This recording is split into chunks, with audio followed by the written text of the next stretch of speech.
We are going to start now with the book club call. Thank you guys for being here today on February 14th. Happy Valentine's Day to everyone that's listening on the recording.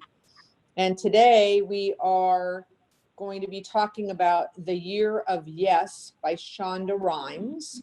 So if there's anyone on the call that doesn't know who Shonda Rhimes is, she owns or owned Thursday Night TV, which was Grey's Anatomy, Private Practice, How to Get Away with Murder, and Scandal.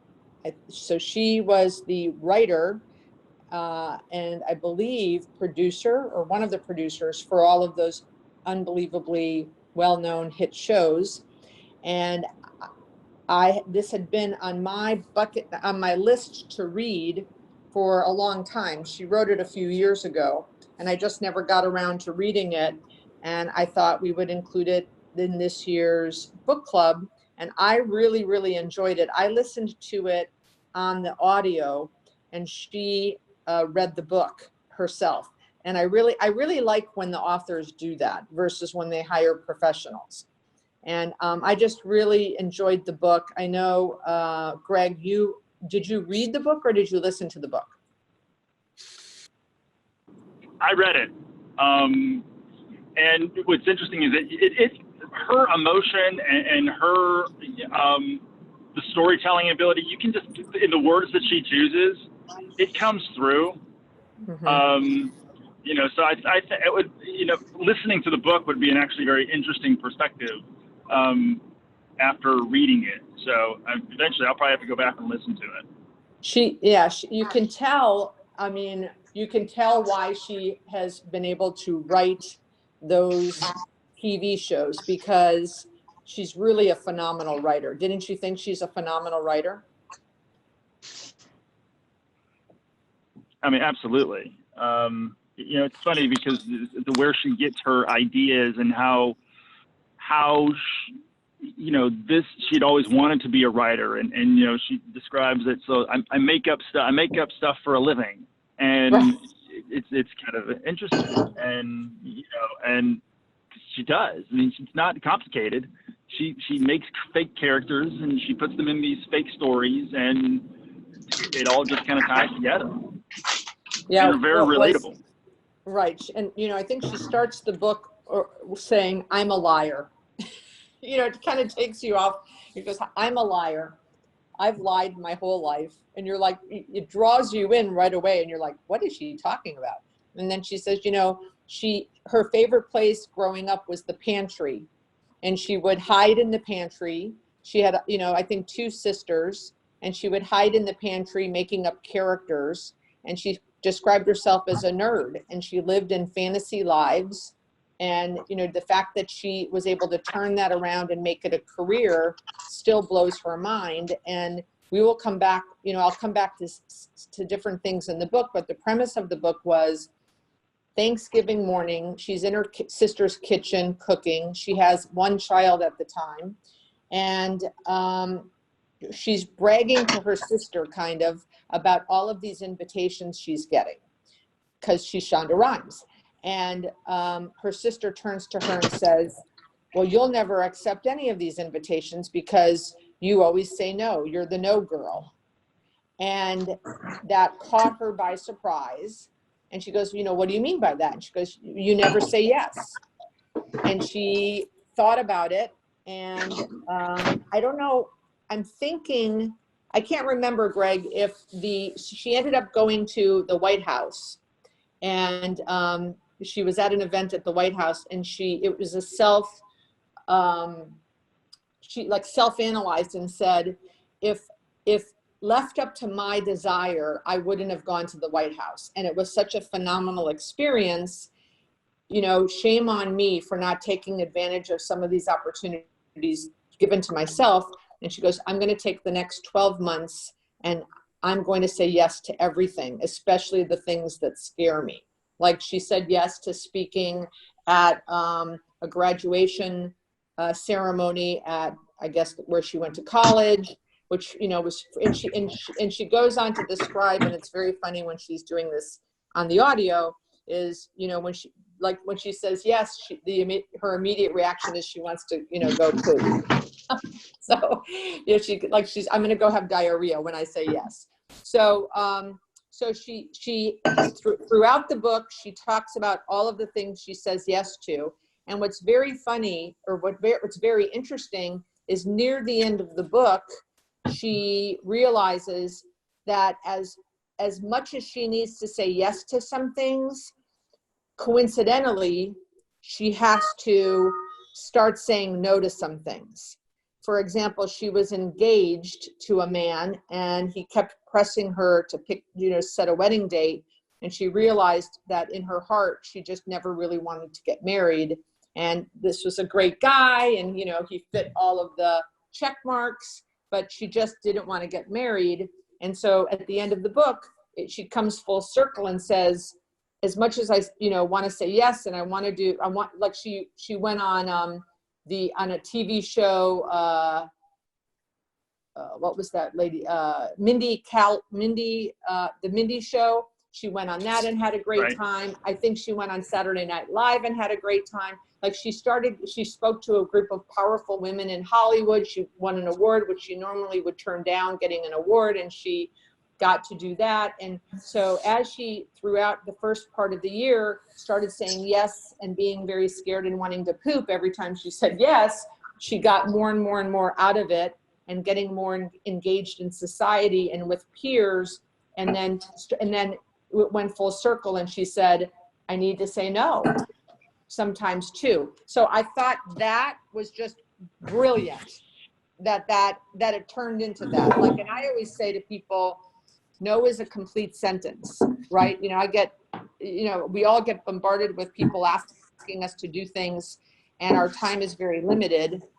We've all learned that, you know, we all know that already, but when the tragedy happened with Kobe Bryant, I think all of us, especially those of us that are parents, realize we only have so many days and so many hours, and time is so important that it's also very important to say no to things or to people that we don't think we're going to either benefit or that we want to benefit them. So what did you think? Did anyone on the call read the book besides Greg and I?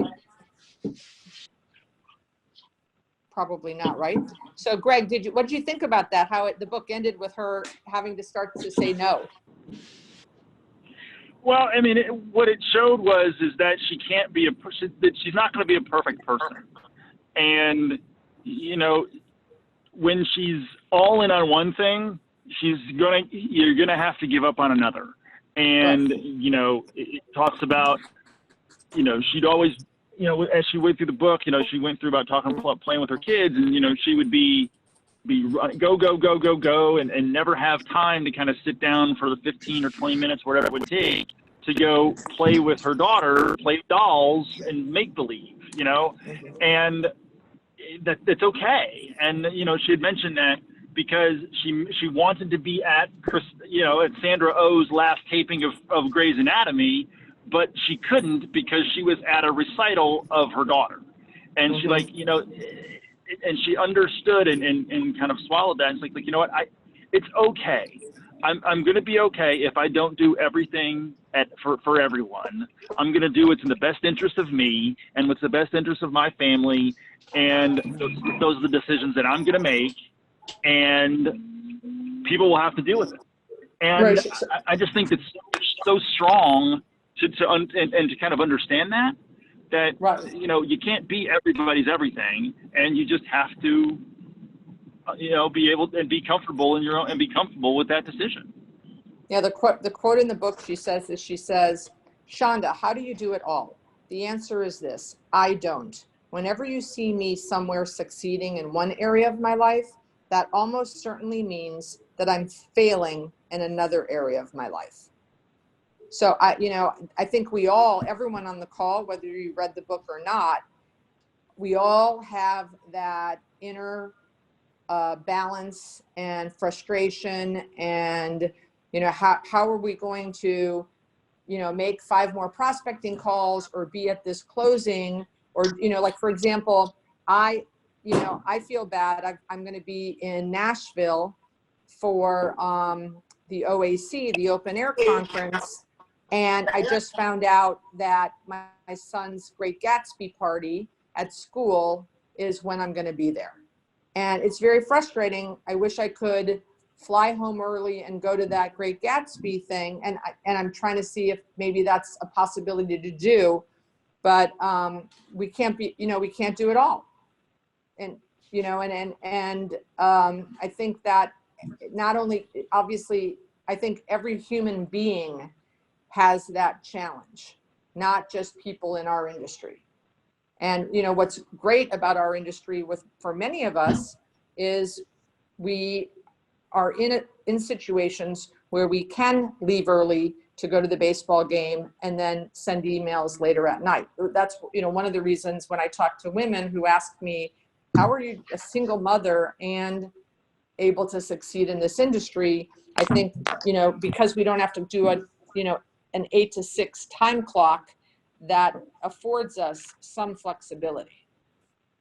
So I like this quote too. She says, I think a lot of people dream, and while they are busy dreaming, the really happy people, the really successful people, the really interesting, powerful, engaged people are busy doing.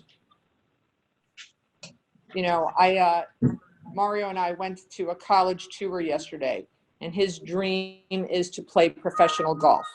And on the way home, I said, let's do, you know, the path of how, you know, the big audacious goal is to play professional golf, but let's, you know, what are the 20 steps to get there? Because you can't just dream it or wish it. You've got to do the activity, right? Like, you know, Kara and I have a goal, 10/90. I want to sign 10 leases in 90 days.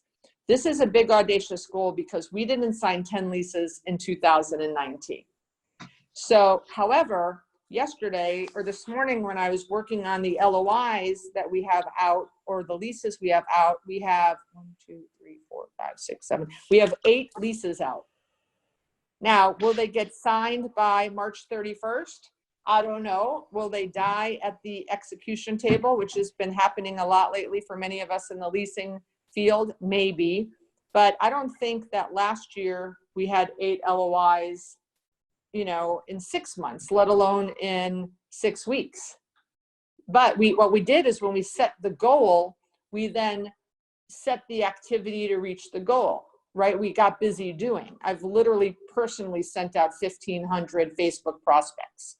So we're going canvassing the minute we are finished with this call. We're going to do 3 hours of canvassing today.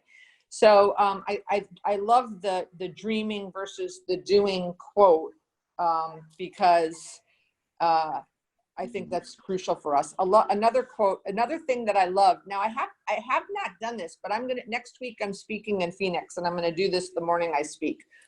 Standing around like Wonder Woman in the morning can make people think you are more amazing at lunchtime.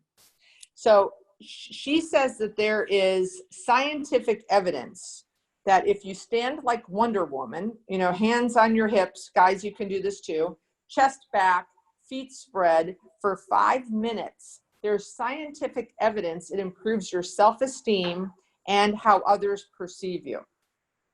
So she says, stand up like a badass, legs in a wide stance, chin up, hands on your hips, like you own the place, like you have on magic silver bracelets and you know how to use them, like your superhero cape is flapping behind you. So I'm going to do that next week on the morning of the 20th before I give my talk in Phoenix, and I'm going to let you guys know what the results are. But anyone on the call like to stand around like Wonder Woman? We will not laugh at you if you're a guy and say that you do. Barry Wolf, do you ever stand around like Wonder Woman? I can't say I do. No. Sorry. Well, so I'm going to try it. I've got this horrible mental picture of Barry standing there. So. What about as the greatest American hero, just for anybody that kind of goes back to the late 70s with me? There you go. I do, but I think she says there's scientific evidence. Another quote is that was a topic is she said she spent years in high school trying to make her hair look like Whitney Houston, only to learn as an adult that it was a wig. She said, had she known that even Whitney's hair couldn't look like that, she would have been trying to chase a dream that never existed, and stop looking or trying to be other people. Just be yourself and deal with what life has given you, right? What is the saying? If life gives you lemons, make lemonade, right? So I think that is good advice for all of us professionals. And then she says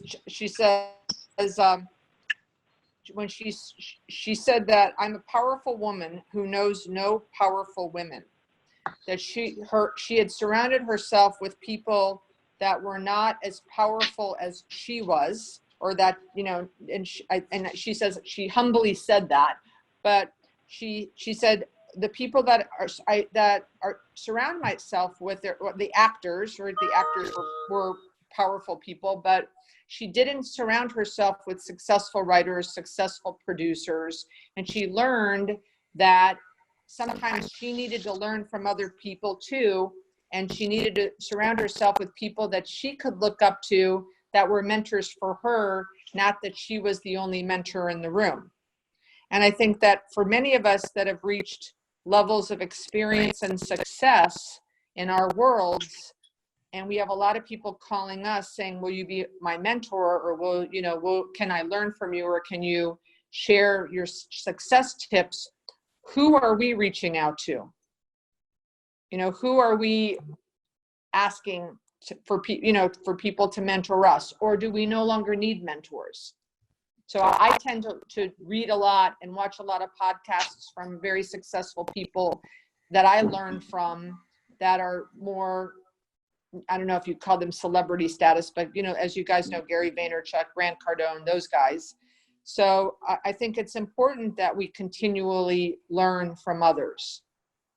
Is anyone on the call in like a mastermind group where they learn from others, or like an EO or anything like that?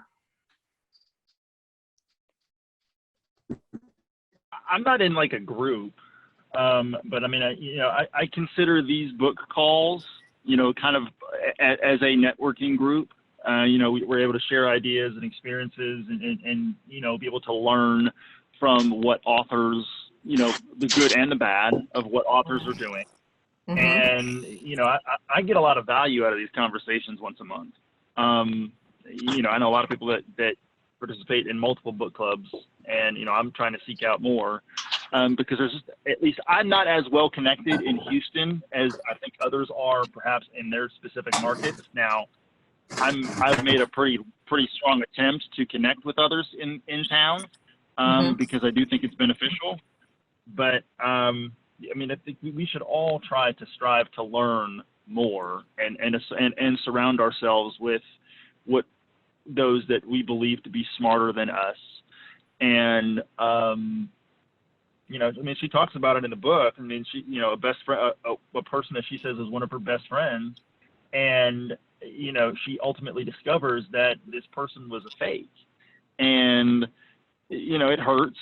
And sometimes you have to, those are conversations that you need to have with yourself and those that you surround yourself with, and to determine really who truly is really important in your life. Well, and not only that, not only is the woman a fake, or the person, I don't know if she identified it was a female or a male, but not only was the person a fake, but the person was being negative around her all the time, right? Right. Yeah, and then she started to, the woman asked for something, and Shonda said no, and right. was challenged her a little bit, and the woman flipped out. Right. That she wasn't a true friend, and we all have read that quote. You are the sum of the 5 people that you surround yourself with, and that's hard sometimes, because you have friendships that go, for Dale Scott and I, we probably have friendships that have lasted 40 years, right? So it's important though to surround ourselves with, like, Barry and I are part of a social media group that we put together for, I think that we've got five or so people in the group. And I don't know, Barry can speak to it, but I learn every time we meet, which we meet quarterly, and it's a group of people in South Florida that were, we're kind of dabbling in social media. We started the group over 2 years ago. And every time we meet, we're very positive. We boost each other up. We give each other feedback. We share ideas. This is working for me. This isn't working for me. And I think we all leave that. We meet for about 2 to 3 hours, and we leave with, we're armed with new information, new ideas. We don't hold each other accountable as much as maybe we should, but it's a really great group. And right, what do you think, Barry, about our group? Yeah, no, I learn a ton every time. I love that. I wish I had, I wish we even more often, but no, I think that's fantastic. I mean, learn a ton from you and the other folks. And so no, I think things like that are fantastic. And then, and we started a local dead deal group for those leasing agents on the call, where we don't meet quarterly because there aren't, hopefully, not too many dead deals happening every quarter, but twice a year we try to meet with the 4 neighborhood leasing agents that have properties around our properties. And we just did it in December, I think. And there were 6 of us, and we all had properties in the area, and everyone was to bring, a couple deals that they weren't able to make for whatever reason, exclusives, TI, rent. And we shared those deals.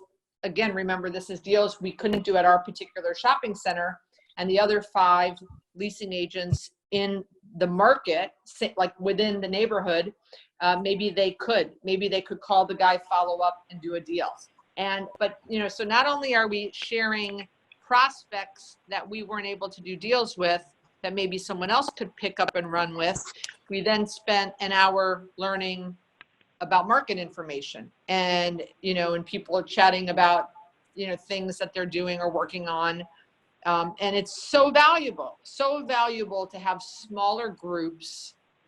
And another thing that I like to try to do when I'm at conferences is get together leasing directors that are not in the neighborhood. So it would be pretty hard to get 5 leasing directors in South Florida together to share, because we're competitors. Like, right, when I was the leasing director at Terra Nova with 12 leasing agents, I didn't want to get together with 3 other leasing directors. I'd be worried, there are, I don't know if there's any secrets left in the world, but that's kind of a harder thing to do. But if you can get together with leasing directors, from around the country, so that the California guys there, and Ohio guys there, and New York guys there, a South Florida person's there, and share information on leading a team or recruiting, or different things that come up. Anytime I think that you can network with a smaller group and share wins and ideas, I think everyone in the group benefits by quadruple. So, I highly encourage that.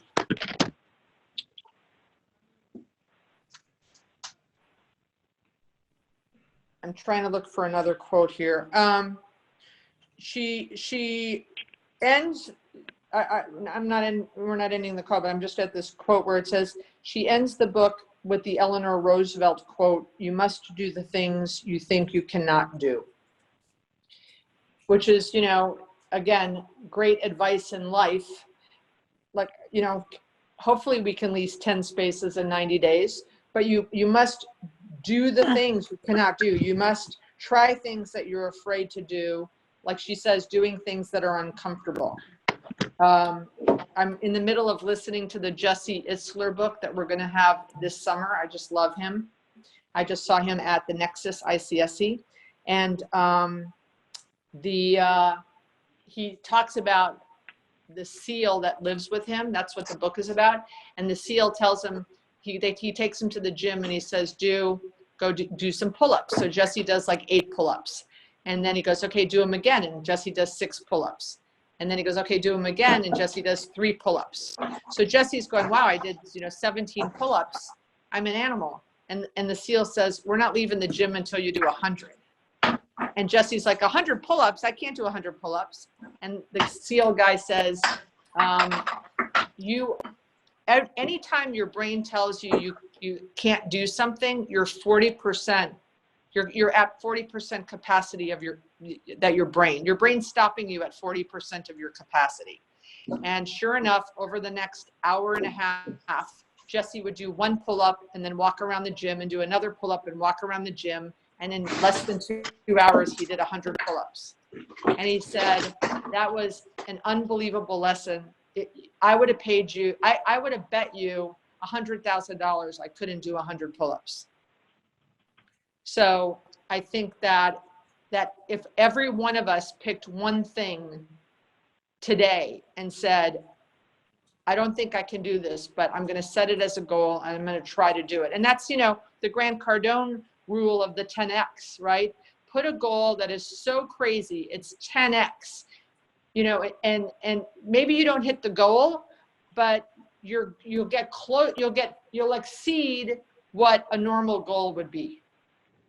So is anyone in the practice of doing that, setting BHAG goals that like our 10 for 90, when I told Kara we were going to set that goal, I think she thought I was crazy.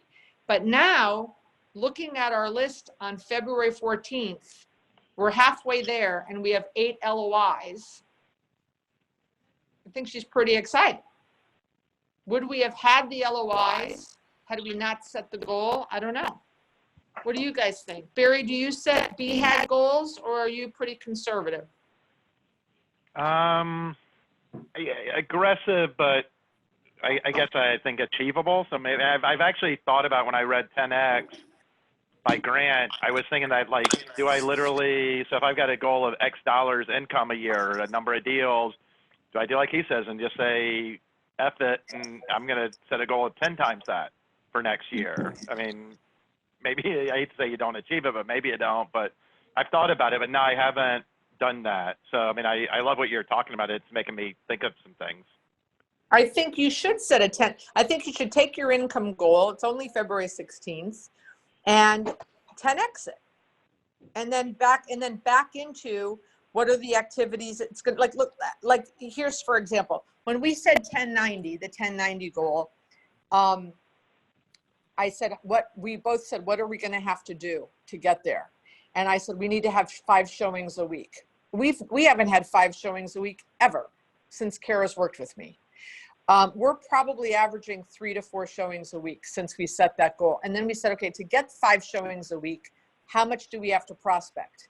And we both realized that we needed to step up our prospecting, which now has caused me to do, literally, I've exceeded 1,500 Facebook prospects, which I don't think I did 1,500 in all of 19. So for sure.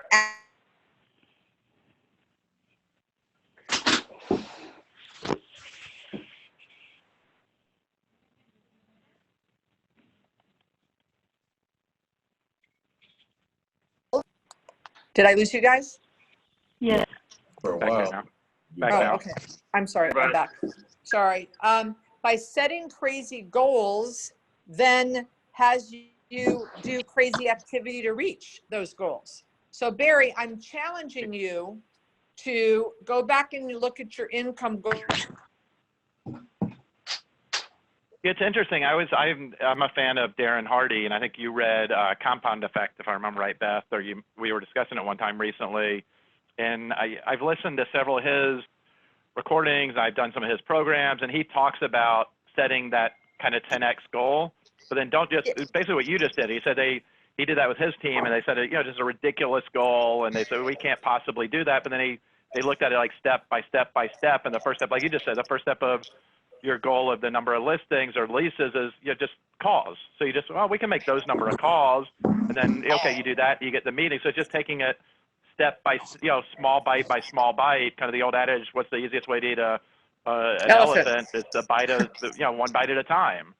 So it's not, you don't set a goal to make X number of dollars. That's ridiculous, seems ridiculous. It's, you then have to, what are the individual steps to do to get there? It's not just the end goal that just like, holy crap, I can't possibly do that. Exactly. So if you said, I want to make X amount of money, then you're like, okay, that means that if let's say you say I want to make $5 million, and last year you made $1 million, and last year for $1 million you had to close 50 deals. Okay, so now you have to close 250 deals, and you're like, okay, well when I closed 50 deals, I prospected this much. To close 250 deals, I have to prospect this much. Right. At least now you know, and maybe some days Exactly. you'll reach that number that day, and some days you won't. But I bet you will make more than the goal of the million. Maybe you don't hit the 5 million, but maybe you hit 2.8. No, and I've had that exact thought, as you said that, again, getting back to 10X, setting 10 times what I've ever made, is like, I can't do that. That seems absurd, but what if you only got a third of the way there? So, right. So what? Exactly. I wish everyone on this call would do that. I wish everyone would go back. First of all, if you haven't set goals, you need to set goals. And if you have, go back and look at your goals. And if they're safe goals, then switch them up. We are all way more capable than we give ourselves credit for. And that was what she said in the book. One of her quotes is, "Don't call me lucky, call me a badass." I love that. Right. Don't call me lucky, call me a badass. Because, people say that to me all the time. Oh, you're so lucky. You're so lucky that you own these shopping centers. Like, well, it wasn't luck. It was when I was working at 10:30 at night, right? And making those calls to those landlords. I'd say that's just an insane comment from somebody. That's somebody who hadn't accomplished anything, honestly, to say you got lucky. I mean, you're so lucky that you own. I mean, that's beyond insane. I get that all the time. I get that all the time. Okay, so another quote, which I don't know how many people are parents, but she did talk a lot about being a mom and being a parent. And she talked about, she says, being a mother requires us to get it together or risk messing up another person forever. And Greg alluded to if you guys could mute your phones, I'd appreciate it. Someone's doing something on a calculator, I think.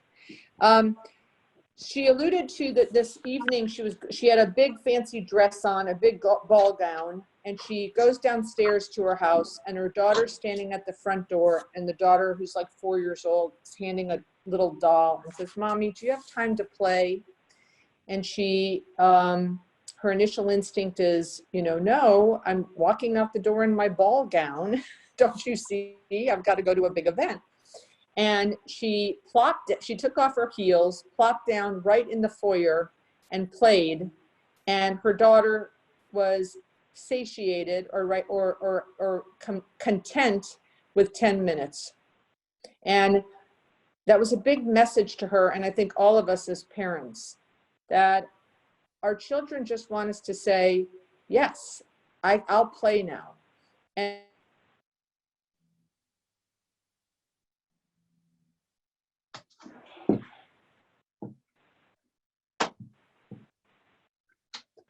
is not what we're thinking. We think, oh my gosh, they want us to play, I'm going to be an hour late. And in this situation, she was, it put her back 10 minutes. So I think we can all do that. And I that was really powerful for me. Any other parents, I know Greg, it seems like Greg's the only one that read that, but now that I've shared that with you, isn't that powerful? Especially for those of you, I mean, mine are 19 and 16. It's so funny. The short attention span is for little kids And then even for the older kids, like my 19-year-old who comes in last night to talk to me when he gets back from taking his girlfriend home, he's content after 10 minutes. They don't want to spend that much time with us. So why shouldn't we always stop what we're doing and give them our attention for 10 minutes? I just thought that was so powerful. Anyone else, besides Greg who read it, just who was hearing this story, does that impact you in any way? Is Zucker on the phone? No. Anyone else on the phone that has not spoken up? That isn't shy, because you're in sales. I think Josie would speak up, but for some reason her phone is muted, because I think this could relate to her as well. Barry, what do you think? No, it's interesting. I mean, you're right. I mean, to think that, and it's funny you say they don't really want to spend that much time with us. You're right. I mean, if you spend 10, 15 minutes, and I'm as guilty as anybody of not spending the time I probably should.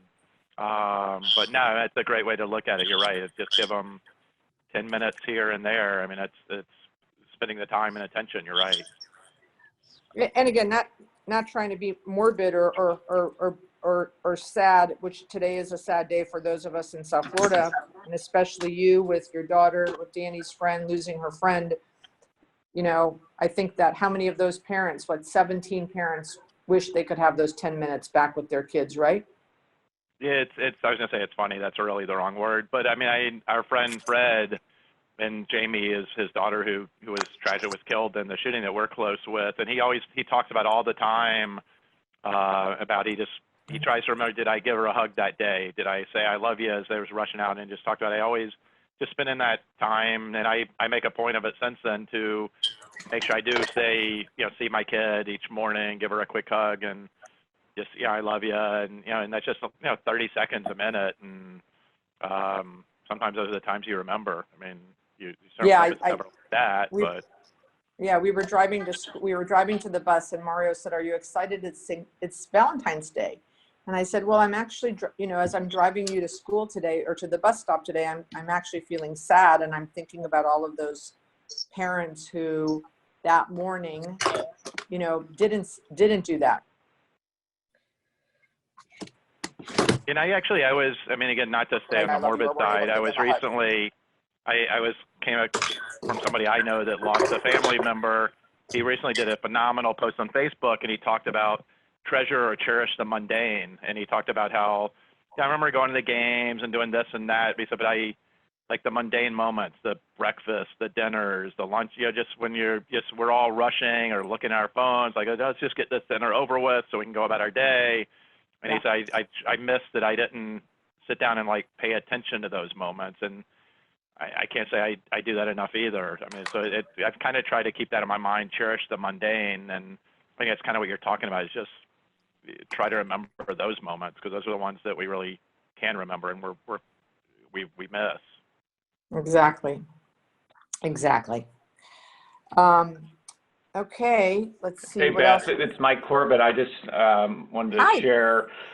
Hello. Yeah, I kind of learned early. My daughter, in utero, was 25 years ago, had her kidney transplant. She had some problems in utero. They did emergency C-section, needed a kidney transplant, got it when she was 2 years old. So just for the last 23 years, we've been, almost on a weekly basis, kind of worried about that. But to your point, you start to really appreciate every little moment. So she just got her second one in April. And so it really forces you to do what this last speaker was saying, is appreciate those little moments that you might not have if this didn't happen. So, you can look at it as a blessing as well. How is your daughter doing now, Mike? She's doing good. She's writing a screenplay. You were talking about the book, and I'm going to share that book with her, because I think that's important to say, what do you want to do with your life? especially if you're in that situation, to be able to really dream and then be confident that you could potentially do what you've been dreaming about. So, God yeah. bless. God bless. God bless. We're going to be rooting for her. What's her name? Delaney Catherine. Actually, I All think right. you and I talked before your trip to, was it Italy Italy in the summer? Israel. Right. And I Right. think you Right. said a little prayer for her. So Yes, I I really did. appreciate that. But yeah, her name's Delaney, and she's a little go-getter. So we're very excited, but it really does, even though it's stressful, it kind of, you appreciate those little things in life and every moment. So it's forced me to do that, where maybe, when I was in my 20s, I was pretty selfish, but I have 3 daughters now and a wife, and you say it's not about me anymore, it's about them. Absolutely. Yeah. And just to transition also, so thank you for sharing that, Mike. Sure. Another interesting thing in the book is Shonda talks about how women can't take a compliment. And I think there's some men that can and there's some men that can't. But she says, she goes, did you notice not a single woman in this room can handle being told she's awesome? What's wrong with us? So I guess there was the women's awards, and every time they were describing a woman or giving them accolades, the woman that was up on the screen was kind of looking down, or, oh shucks, or, stop, don't clap for me, and all of that. And she said, why can't we just say a simple thank you when someone compliments you?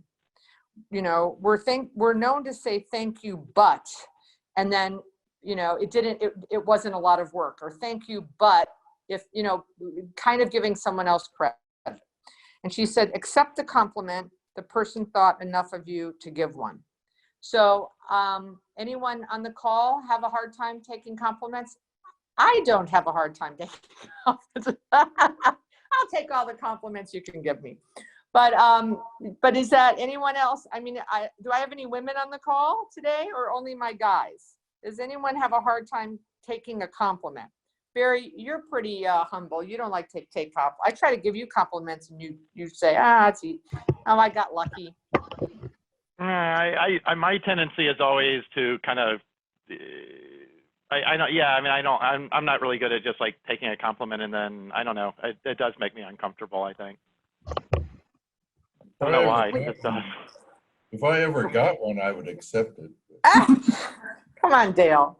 You get compliments all the time. I know. What do you think, Dale? Do you think it's hard to take a compliment? Yeah, sometimes it's embarrassing when people will compliment you or compliment me. It's somewhat embarrassing to me to have someone say things sometimes, but like I say, I haven't done enough to really get that many compliments. Oh. No, I certainly didn't you get voted the biggest? Didn't you get voted the most important, or the volunteer of the year for ICSE? Yeah, well, I don't know about that. I just show up a lot. That's all. I think we all have a tendency, a lot of us, to do what Dale's doing, because Dale, I know you. I mean, you've had an amazing career. You're phenomenal at what you do. So there's a compliment, and yeah, I think we all like, oh no, I like you even said with ICS, I just show up a lot. Right. You do a whole lot more than that, and have for a long time. I mean, you're an amazing asset for our industry, and so I think there's a lot. But it's easy to just like poo-poo it. I think, but yeah, I think a lot of us do that. But I mean, you're phenomenal at what you do. Well, that's very nice of you to say, but there is a classic example that's a little embarrassing to me, but I certainly appreciate it. Yeah. So see, so Barry gives Dale a compliment, and Dale says, "That's nice, but," right? And this is what she's saying. So let's all. It's not like we should be bragging. Another quote she has in the book, she goes, "It's not bragging if you can back it up." She says, "I whisper this to myself in the shower every morning." So I'm not saying that we all should be bragging or braggadocious, but I do think that when people get, what I learned a little while, and it's hard, you know, but when I learned when someone gives me a compliment, that to just say thank you, because that's kind of respecting their opinion and it's valuing what they said. And when you like denounce it or you negate it with a but, you're kind of negating their opinion. And so let's all try that. If we get an opinion that we think is from a person that we respect, let's all just try to say those two words, thank you. I think that is good for all of us. What do you guys think? Beth, can y'all hear me? Yes. Okay, so this is Christy. This is the first time I've ever done anything like this, but I mean, I've been joining your group for a little bit, but I actually had that happen to me today, and I'm one that I can accept a compliment. I love to get a compliment because I'm in the learning stage, and anytime someone compliments me, it only makes me feel even better that, hey, I'm getting somewhere. I know what I'm doing. People are respecting what I'm saying. So today we were looking at a space and redesigning a shopping center that we're having a problem leasing. And my boss said to the design person, yeah, Christy had mentioned we should cut all these shrubs down because you just can't see the shopping center. And I was like, he said, I was like, but the shrubs look so good. You know, they're high. They're just kind of matured right. I said, yeah, but you can't see the inside the windows at all. And he said, and then the design person comes up here and says, you need to get rid of the shrubs. He said, and so I guess Christy was right. And so it felt good to be complimented. And so I have no problem being complimented. It makes it actually encourages me to voice my opinion and not, you know, because maybe my opinion, maybe it won't be right, but there are times that it will be. So I don't mind speaking up and I don't mind getting a compliment. All right, Christy. Well, thank you for speaking up today. That was awesome. Thank you. All right. The last comment I'll say that was in the book before we start closing out is, she says, the point of this whole Year of Yes project was to say yes to things that scared me, that challenged me. She says, could you do something like this? How would your life look different if you said yes to the things that scared you? How would your life look on the opposite side of fear? Quick, choose one thing that scares you and vow to do it in 2020. What is it? So I'll tell you, I don't know if this scares me, but a new goal that I want to do, I don't run. And again, listening, I don't know where I heard this, but they said you can run a mile in a healthy person should run a mile in less than 30, like I guess a healthy older person like me can run a mile in less than 13 minutes. I don't think I can do that, but I started fast walking. So I want to try to walk a mile run a mile before the end of the year under 13 minutes. So that's going to be, it doesn't really scare me, but it absolutely makes me uncomfortable thinking about it.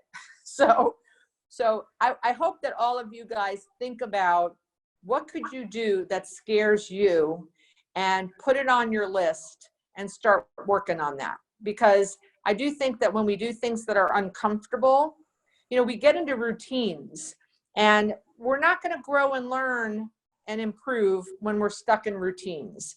So let's all shake things up and say yes to things we might not normally say yes to. And I think we'll all benefit personally and with our community. So I think that gets us to 12:19. I always promise you guys we'll be done by 12:20. The next book club on March 6th is the Miracle Morning. For those of you that followed me on the Rockstar Facebook group, when I did this October, November, and December, I did it 68 days, the Miracle Morning. It's 10 minutes. You're supposed to wake up an hour earlier and do journaling, meditation, affirmation, visualization, reading, and exercise. And if you can't do 10 minutes, you know, you could do 2 minutes, but do those 5 things. So I hope there are millions and millions of people that have jumped on this bandwagon. I will share with you on the book club call what I experienced and how I, how my 68 days worked. And I would love for you guys to, as you're reading the book, start the process so that we can all share how we all benefited or didn't. So I look forward to the March 6th call. I hope you guys are great. Have a great month. And I can't wait to tell you on March 6th where we are on our 1090. And thanks for being on the call, and always thanks for participating. Thanks, Beth. Thanks, Beth. Happy Thank Valentine's Day. Too. Happy V-Day. Have a great weekend. Bye-bye.